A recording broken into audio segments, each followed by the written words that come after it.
कि कोई संकट आएगा तो वही मेरा साथ देंगे। एक दिन राजा ने उस व्यक्ति को बुलाया और कहा, तुमने बहुत बड़ा घिनौने अपराध किए हैं, इसके लिए तुम्हें मृत्युदंड दिया जाएगा। यदि तुम्हें अपनी सफाई में कुछ कहना है तो किसी भी विटनेस को ले आओ तो हम मान जाएंगे। बड़ा खुश व्यक्ति सोचा, अरे मेरे तो 3 मित्र हैं, तो क्यों ना वही मेरा साथ देंगे। अपने मित्रों के पास जाने लगता है। जैसे ही पहले मित्र के पास जाता है तो वो उसे मना कर देता है, कहता है कि मैं तेरे साथ एक कदम भी नहीं चलूँगा। तो सोचा कोई बात नहीं, एक ने मना कर दिया, 2 तो हैं।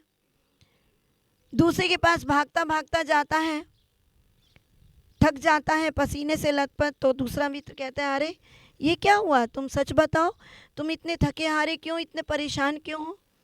उसने कहा, यार एक मित्र ने मुझे महाराज के पास जाने से मना कर दिया और राजा ने मुझे फांसी की सज़ा सुनाई है और कहा यदि किसी विटनेस को ले आओगे तो वो तुम्हें छोड़ देंगे, तुम्हारा ही आसरा है, चलो। उसने कहा, देखो मैं तुम्हारे साथ चल तो सकता हूँ लेकिन राजा के सामने नहीं जा सकता। फिर परेशान हो गया, अरे तीसरे ने भी मना कर दिया तो मेरा तो जीवन का अंत हो जाएगा। भागता जा रहा है, भागता जा रहा है, पसीने से लथपथ है, परेशान है, हैरान है कि मेरे जीवन का क्या होगा, मेरे प्राण पखेरु उड़ जाएंगे। जैसे ही तीसरे के पास पहुंचता है तो उसे कहता है, तनिक आराम लो, सांस लो, आखिर बात क्या हुई है, इतने परेशान क्यों हो, बताओ। तो उसने कहा कि मित्र क्या करूं, राजा ने मुझे फांसी की सज़ा सुनाई है और कहा है यदि तुम किसी विटनेस को ले आओगे तो मैं तुम्हें छोड़ दूंगा और मेरे पास एक तुम्हारा ही सहारा बचा है। तो उसने कहा, ठीक है, बात बताओ आखिर क्या है।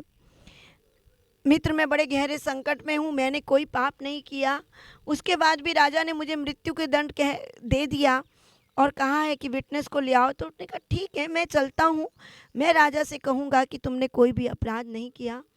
और जैसे ही वे राजा के पास जाते हैं और उसके प्राणों की रक्षा हो जाती है, वो राजा से कहते हैं तो उसके प्राणों की रक्षा हो जाती है। तो इसी तरह बंधुओं, आपके भी जीवन में 3 मित्र हैं। पहला है धन संपत्ति, जो आपके मृत्यु के पश्चात एक कदम भी आगे नहीं जाएगी। दूसरा मित्र है आपके रिश्तेदार, जो शमशान घाट तक तो परिवार वाले चले जाएंगे लेकिन आपके साथ कोई भी जलने मरने वाला नहीं है। तीसरा है धर्म, जो अगर आप अच्छे से धर्म करते हैं वो इस भव में भी साथ देगा और अगले भव में भी साथ देगा। इसीलिए धर्म से ही भव्य आत्माओं, धर्म को कभी मत छोड़ना, धर्म को हमेशा जीना है। Non violence is the best religion, live and let live.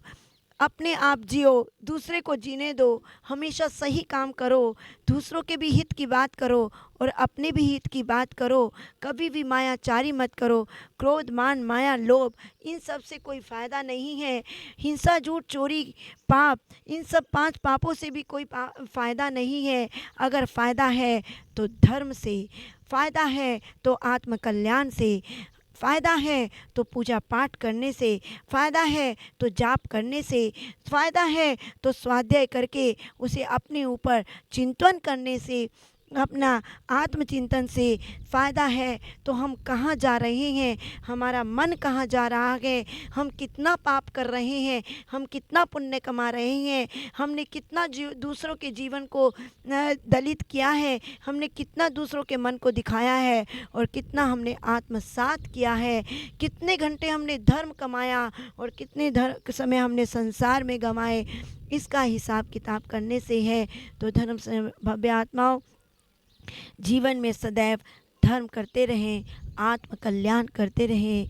इसी शुभ भावना से बोलिए महा